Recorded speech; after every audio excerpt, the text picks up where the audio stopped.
জাহান্নামীরা যখন জাহান্নামে যাবে, ফেরেশতারা ডেকে বলবে, ও কপাল পোড়া জাহান্নামীরা, জাহান্নামে কেন ঢুকলা? দুনিয়ার বুকে কি তোমাদেরকে সতর্ক করার জন্য কেউ আসে নাই?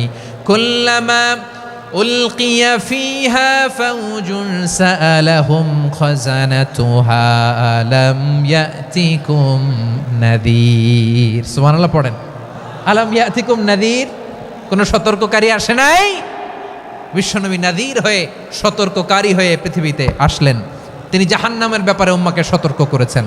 জান্নাতকে যেমনি তিনি চমকপ্রদভাবে উম্মার সামনে পোট্রে করেছেন, চিত্রায়িত করেছেন, ঠিক অনুরূপভাবে ভয়ঙ্কর জাহান্নামকেও তিনি এই উম্মার সামনে পোট্রে করেছেন।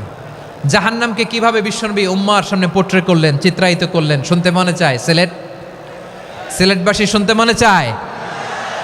জান্নাতের কথা শুনে যেমনি জান্নাতে যাওয়ার ব্যাপারে আপনারা আগ্রহী হয়েছেন, জান্নাতের নাজ নেয়ামতের কথা শুনে, জান্নাতের ফিচার শুনে যেমনি জান্নাতে যাওয়ার ব্যাপারে আমরা উদ্বেলিত হয়েছি, উচ্ছ্বসিত হয়েছি, জাহান্নামের কথা শুনলে কিন্তু আমাদের কলিজা কেঁপে উঠবে।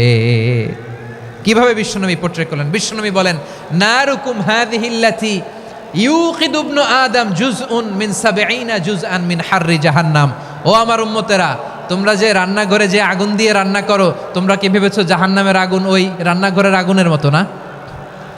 আপনারা কিচেনে যে রান্না করেন, রান্নাঘরের আগুন আর জাহান্নামের আগুন তো একই না?